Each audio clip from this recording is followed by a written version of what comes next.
Urban camping. That's the subject for today. There's a lot of people that love to live in their van and live in a city situation. A large town, a city, not a huge city, but medium-sized city. There's so much to do inside of a city. And if you know me, you know I love to do it. At least I like to do it, 6 to 9 months out of the year. And the other time I love to camp, and I don't mind boondocking. I've kind of grown partial to regular camping. The kind that might be like $9 to $10 a day camping. It's a lot of fun. I love having a picnic table out there, whereas boondocking, you don't have any amenities whatsoever. But camping seems to be a little bit more organized. Well, but today I want to talk about camping. Really, it's like you got your camper van and you're living in a city, a small city. I think it's pretty cool. But guess what? There's still etiquette that needs to be discussed. More and more people are becoming homeless, and they're forced into their cars, their vehicles, whether it be a minivan or remember the old station wagons? Wow. Those were the pre-minivan models, right? My family never did have a station wagon. We always had a regular sedan. But let's talk about some of the etiquette rules, the guidelines that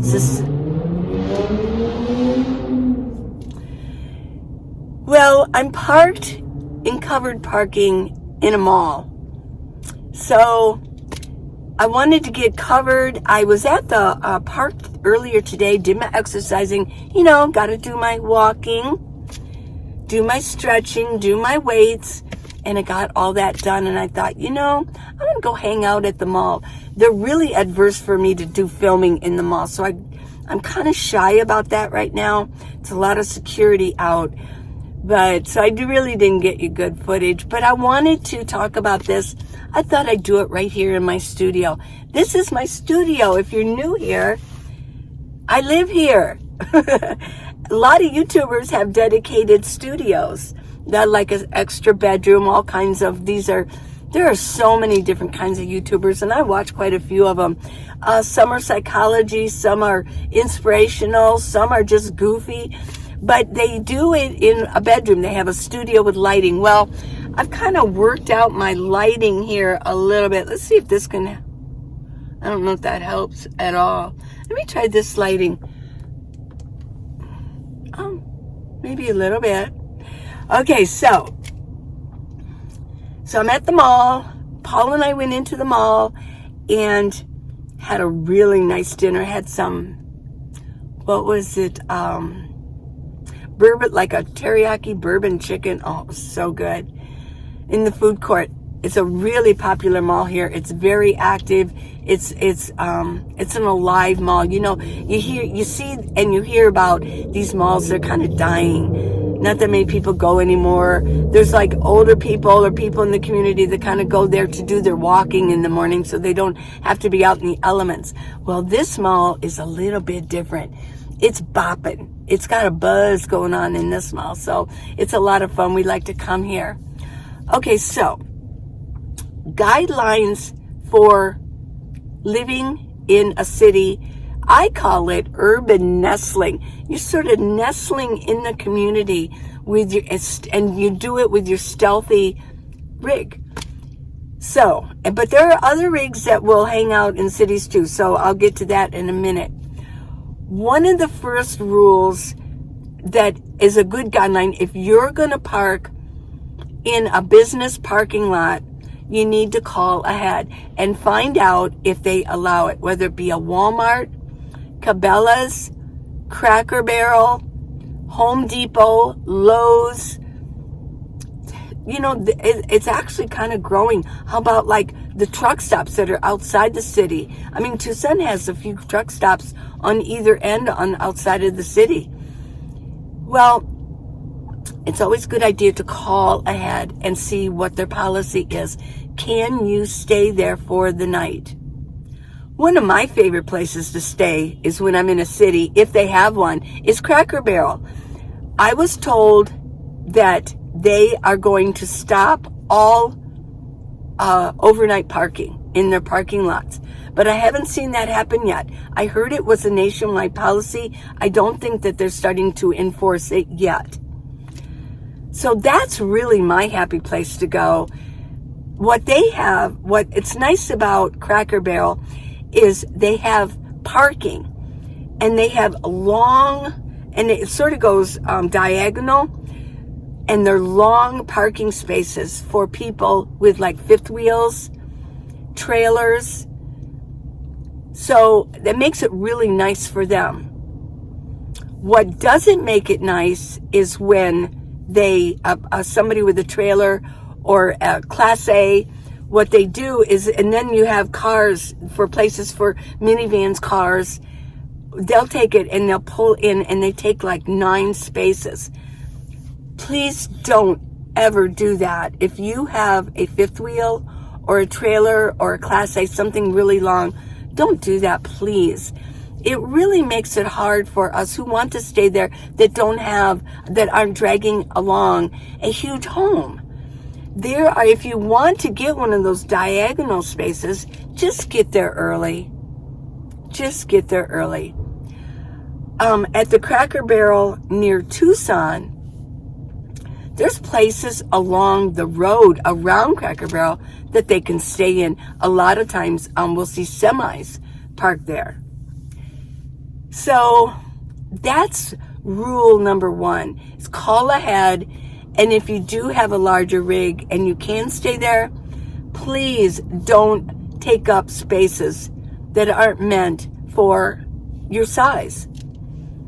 Number 3 would be, don't pull your slide outs out. Don't do that. Not at a Cracker Barrel. Now, I don't see anything wrong with maybe pulling out your slide as long as you can stay in like a Cabela, because they have huge parking lots. That probably, as long as you don't park right next to somebody, you got the space, you can pull it out. Sometimes that if you have a pull-out kind of a rig, that sometimes it's hard to navigate inside unless you pull it out. So maybe your best bet is to go to a Cabela's or a Lowe's or a Home Depot or a Walmart. I know there are some Walmarts that still let you spend the night after night. I remember Tyler, my friend Tyler, he was in Scottsdale and he spent almost every night in a Walmart parking lot and nobody ever bothered him, not even once. So if you like to urban dwell, if you like to urban nestle in to the community and you like to use the facilities that are inside the city, inside the town, you want to park sometimes in places like that when it's necessary. So if you're in a Cracker Barrel where everything's a little bit more tight squeeze, please don't pull out your slide outs. It really makes it hard for everybody. And it could hurry them along to stop any kind of parking that goes on there. Please leave everything clean. Yes. Please keep it clean. Here's something that I've noticed at Cracker Barrels. They have so many trash bins here, there, and everywhere. But sometimes they don't get emptied soon enough. So I have seen trash around.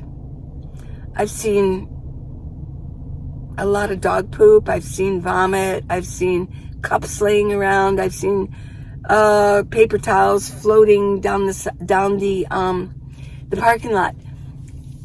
If your trash bin is full, walk around and see if you can find another one. If you can't find one that's not full, well, bag it up really good and leave it like next to it. That's what a lot of people do. They leave it at the bottom, next to the trash bin. So, yeah, if you really must dump, although they do have dumpsters in the back, but I don't know. They might be different everywhere you go, whether they're locked or not.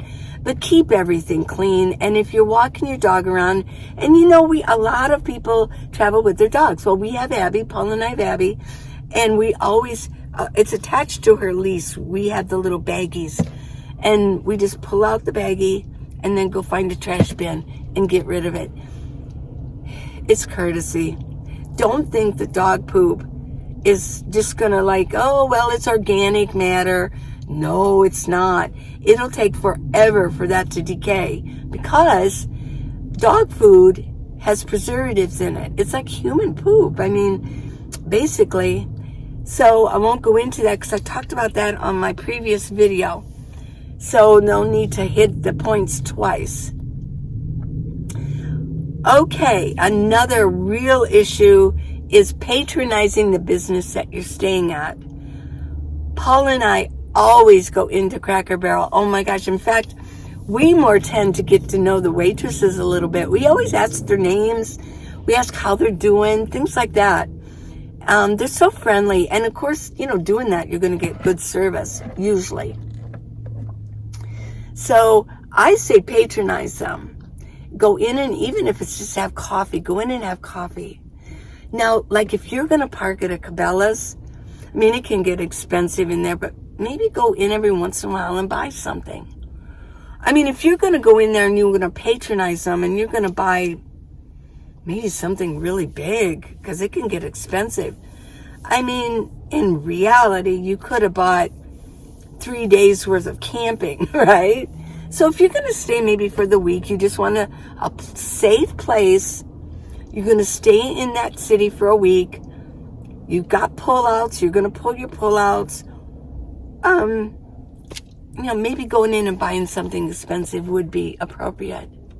But if you're going to spend one night, I don't think you have to spend something for $30 to $50. You catch my drift. Don't go camping. Don't pull out your chairs. Don't pull out your tables. It's just really not appropriate to do that. Don't pretend like you're camping when you're in an urban area. You're not really nestling in much if you're going to be pulling out all your stuff and make it look like you're camping. Well, here's a pet peeve of mine. Don't run your generator. And you would think that would be, if you're in a parking lot, you would think that would be common sense. Well, that's not so. Common sense these days is like a superpower. If you have common sense, you're a superhero, because it's a very rare thing to have, common sense. Please don't run your generator at night. It seems to me, silly me, I don't need to have a generator. And I understand that you do want to have a generator. You do. You have bigger things inside of a bigger rig. I get that. And I appreciate that. And it's okay. But if you're going to be spending time inside of your home, in the city, in a parking lot, why not have like a Jackery or a 2000 Okmo? Why not have something like that where you can plug things in and use it? Do you always have to have a generator going to use anything? It doesn't mean, like your refrigerator. I mean, just don't open your refrigerator for the night. Keep the cool going on in there. It's like a cooler, right? What else? When you don't have to run your TV. You can watch things on your phone for the night, right? I mean, there are heaters you could be using. Have yourself a nice butane stove, like some of us stealthier people out there. Why not have stuff like that for when you are in the city, and use your generator for when you're out camping or you're boondocking? I'm just suggesting it. It seems to me I do fine with 2 Jackeries. Yeah. And you can have them powered up before you go parking. And you can have them all up at 100%. Because you were just out using your generator. And you can make sure that they're powered up. That's a suggestion from me. From somebody who is very stealthy. Generators are so noisy. The last time I spent the night at Cracker Barrel, it was just a regular, I think it was a Class B. It wasn't that big. All night long, like Lionel Richie, all night long. I didn't even know what that noise was. Every once in a while I'd wake up and go, what is that noise? Go back to sleep. When I finally woke up in the morning, that was his generator. And I think I mentioned before, then it was spitting and sputtering. I thought, what is that? It was like jolting, like I'd wake up. What is that? I think it was running out of gasoline. I don't know anything about generators. Do they spit and sputter when they start running low on gas? Now, I have heard that an inverter generator is very quiet. So if you must, please use an inverter generator. Okay. Please don't stay too long. There's somebody at the Cracker Barrel that I stay at every once in a while when I go up in that area of Tucson. It's way, way north. It's the same guy. He's in a sedan. I know he has a car, and he has some old, dirty, decrepit towels that he puts up on his window to cover him. Same spot every single time I'm there. So he's living there. Don't stay too long. Just don't do it. Try to move around a little bit. Go someplace else for a few days if you want to stay in the city the whole time. But here's another thing. Let me get comfy here. I like to stay in neighborhoods. So let me talk about that. There's an etiquette to that too. Don't run your music. When you get there, don't run your music. Get there late at night or, when the sun goes down, and then leave early in the morning. Don't block somebody's driveway. Don't park in front of their mailbox. They're probably going to call the cops. You have to find a place to park.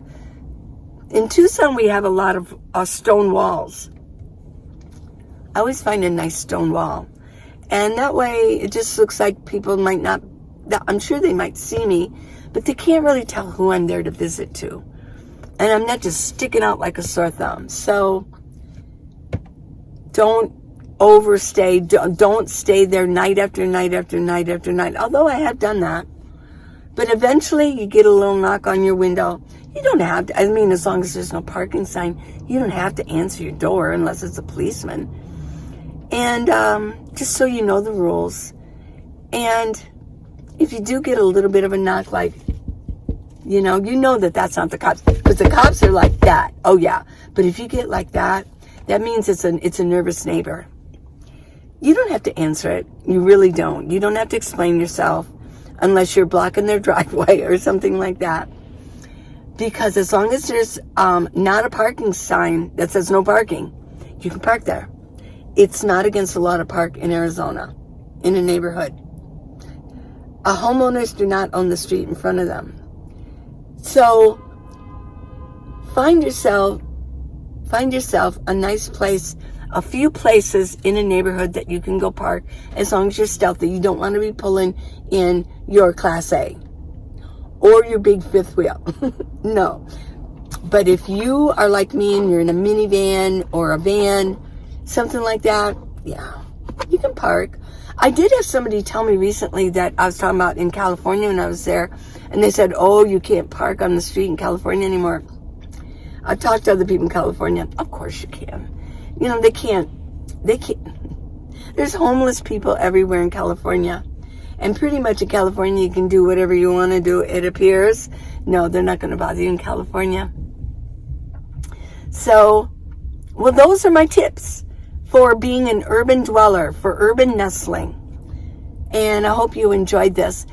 There's a lot of fun to urban nestling. You've got all your stores. There's so much to do here. You can, during the day, you can go to parks and you can have fun in the parks. You can get your exercising done. You can go to Planet Fitness every day if you want to, or join another gym. You can go to restaurants all the time and go have coffee. Oh my gosh. There's a few of my friends that were just strictly boondocking all the time. And guess what? they're going into the urban nestling habit too. There's just so much available for us. And after all, we're just living our lives. We're just living in a van. It's not like all of us want to be out in the wild seeing the scenery. Actually, in Tucson, you get pretty good scenery anywhere you go because mountains, we're in a valley and mountains surround us completely. When I was in Flagstaff, it had great, gorgeous scenery all the time. So no matter where you go, you can nestle in. And I remember when we were in St. Louis, not right in St. Louis, but we were in a part of St. Louis. We nestled in the neighborhood, and Paul and I stayed there for almost 2 weeks. Yeah. And it was a lot of fun. We got to know some of the restaurants and the people, and we saw a few things. So there's nothing wrong with staying in a city. You don't always have to go out on BLM or national parks to have fun living in your van. We're just normal people. We have the same wants and needs as anybody else. It's just that we're living in our vans. Rent-free, I might add. Okay, everybody, I love you. I've got 2 black neck gaiters on. I've got 2 of them because it's cold, and I like that look where it's a good, thick turtleneck. I've got sunglasses, big sunglasses. Oh, yeah. Oh, yeah. Darling, I've got exercise videos for sale, and I have a shemagh for sale, the pretty blue one. So, I love you guys. Please subscribe, give me a thumbs up, and go to minivanlee.com to check it out. I've got the book, and the link to the book. It's on Amazon. You can just go on Amazon and type in Minivan Lee, and it will come up. It's not expensive, and it gets you from A to Z in your van and beyond. Lots of lists. Okay, everybody, I'll see you tomorrow. I love you guys so much. I do. Bye.